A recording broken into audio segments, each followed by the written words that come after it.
कर्मण्येवाधिकारस्ते मा फलेषु कदाचन। यदि इस सिर्फ एक पंक्ति को हमने अपने जीवन में उतार लिया, इसे साध कर अपने व्यक्तित्व का हिस्सा बना लिया, तो समझ लीजिए हमारी 90% प्रॉब्लम खत्म। नमस्कार, अंतर्मन के इस YouTube चैनल पर आप सबका स्वागत है। मैं Anshu Pandey, counselling psychologist, founder of Antarman, जिसका मिशन है balance the colours of your life.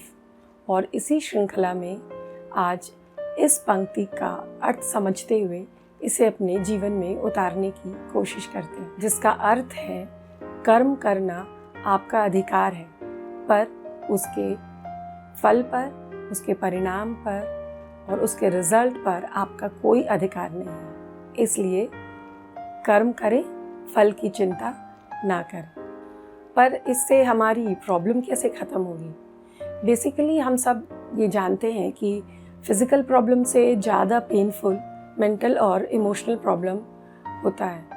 और आजकल हम जिन समस्याओं से ज़्यादातर जूझ रहे हैं वो है एंग्जाइटी, स्ट्रेस, पेशेंस की कमी, ओवरथिंकिंग। और इन सब की वजह से हमारे व्यवहार में, हमारे बिहेवियर में गुस्सा और चिड़चिड़ापन आ जाता है। रिजल्ट दुखी और अशांत मन, जबकि हम होना चाहते हैं खुश और सिर्फ खुश। थोड़ा सोच कर देखिए, जिन प्रॉब्लम्स की मैंने बात की वो सब है किस वजह से? रिजल्ट, परिणाम या फल की चिंता से, है ना? जैसे कि बच्चों के रिजल्ट की चिंता, ऑफिस में अपने परफॉर्मेंस की चिंता, या भविष्य की चिंता कि क्या होगा, कैसे होगा, या फिर लोग क्या कहेंगे, इस बात की चिंता। सभी चिंताओं का लीडर है ये, लोग क्या कहेंगे, है ना? अब यदि इन सारी बातों में से रिजल्ट का डर या रिजल्ट की चिंता हट जाए तो फिर कोई प्रॉब्लम है? नहीं ना। अब हम देखते हैं कि फल की इस चिंता से हमारा नुकसान कैसे होता है। पहला, इससे हमारा टाइम वेस्ट होता है। दूसरा, इससे हमारी एनर्जी वेस्ट होती है। वेस्ट कैसे? इसलिए क्योंकि इस चिंता में जो हम टाइम और एनर्जी लगाते हैं उससे हमारी रिजल्ट की क्वालिटी पे कोई फ़र्क नहीं पड़ता। उससे हमारा रिजल्ट अच्छा नहीं होता, बल्कि उससे रिजल्ट ख़राब होने की संभावना ज़्यादा बढ़ जाती है। अब हमें इसके लिए करना क्या होगा? मतलब हम इसकी प्रैक्टिस कैसे करें और कैसे इसे अपनी पर्सनैलिटी का हिस्सा बनाएं? पहली चीज़ जो हम कर रहे हैं उसमें अपना 100% दें। साथ में जो टाइम और एनर्जी हमने चिंता ना करने में बचाई थी उसको भी इसमें ऐड कर दें। इससे हमारी क्वालिटी तो बढ़ेगी ही, साथ ही साथ ये रिग्रेट भी नहीं रहेगा कि काश हमने थोड़ी और मेहनत की होती। वैसे इसकी प्रैक्टिस हम अपने रोज़मर्रा के कामों में अननोइंगली करते ही हैं। अब बस हमें इसे अपने विशेष कामों में, कुछ जब हम कोई भी स्पेशल टास्क कर रहे हैं उस समय में भी इसे अप्लाई करने की ज़रूरत है।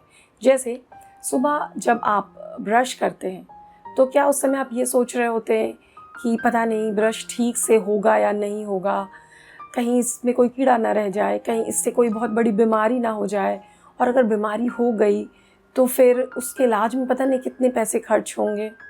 ये सब सोचते हैं? नहीं ना। और ऐसे कितने ही काम आप दिन भर में करते हैं जिसमें ऐसा कुछ नहीं सोचते, बस करते जाते हैं। और एक बार सोचिए कि यदि ऐसा हो कि आप इस तरह से सोचने लगे हर काम में, तो जीवन कितना मुश्किल हो जाएगा, है ना? इसी तरह किसी खास काम को करते समय, किसी विशेष काम में भी हमें सिर्फ और सिर्फ काम पर ध्यान देना है। और यदि कुछ सोचना ही है तो स्ट्रैटेजी बना सकते हैं। हम ये सोच सकते हैं कि हम अपने काम की क्वालिटी को, अपने काम की गुणवत्ता को कैसे बढ़ाएं। रिज़ल्ट तो अपने आप ही अच्छा हो। अब आप ये सोच रहे होंगे यदि रिज़ल्ट के बारे में नहीं सोचे तो हम ये डिसाइड कैसे करेंगे कि क्या करना है और क्या नहीं करना है? बिल्कुल वैसे ही जैसे अब तक कर रहे थे। जैसे जो चीज़ें एसेंशियल है, अनिवार्य है, ज़रूरी है, आपका कर्तव्य है, आपकी ड्यूटी है, वो आपको करना ही है, वो आप वैसे ही करते रहेंगे। और जो एसेंशियल नहीं है उस पर हमें सिर्फ ये ध्यान रखना है कि वो उचित हो, वो सही हो, कुछ गलत ना हो, कुछ रॉन्ग ना करें हम, जिससे हमारा या किसी और का नुकसान होता है वो गलत है। बाकी आप कुछ भी कर सकते हैं। एक और सवाल आपके मन में आ रहा होगा कि रिज़ल्ट की चाह ही तो हमें मोटिवेट करती है, अब काम करने के लिए मोटिवेशन कहाँ से लाएंगे? एक बार अपने दिल पर हाथ रख कर के बोलिएगा कि यदि कोई काम आपने ऐसा किया हो जिसमें आपकी ज़्यादा मेहनत ना लगी हो या चीटिंग से वो काम हो गया हो, बहुत अच्छा हुआ हो, लोगों ने तारीफ़ भी की हो, पर क्या वो खुशी मिलती है? जबकि दूसरी तरफ आपने बहुत अच्छा काम किया हो, भले ही उसकी बहुत तारीफ़ ना मिली हो, पर आपके अंदर एक आत्मसंतोष होता है, एक सैटिस्फैक्शन होता है कि आपने अपना बेस्ट दिया, आपने अच्छा किया। और इसी आत्मसंतोष और सेल्फ सेटिस्फैक्शन से आपको मोटिवेशन मिलेगा। पर इस लड्डू का स्वाद तब आएगा जब इसे आप खुद बना करके खाएंगे, मतलब इसका अभ्यास करके, इसकी प्रैक्टिस करके इसको अपनी पर्सनालिटी का हिस्सा बना लेंगे। यदि मैं इस तथ्य को, इस फैक्ट को कुछ हद तक भी क्लियर कर पाई हूँ तो मेरा ये वीडियो बनाना सफल रहा, ऐसा मैं मानूंगी। और यदि फिर भी आपके मन में कोई सवाल है तो प्लीज़ कमेंट बॉक्स में मुझे ज़रूर लिखें और मैं अपने अगले वीडियो में उसका जवाब देने की कोशिश करूँगी। तब तक स्वस्थ रहें, खुश रहें और परिणाम की अपेक्षा किए बिना अपना कर्म करते रहें और जीवन का आनंद उठाएं। धन्यवाद।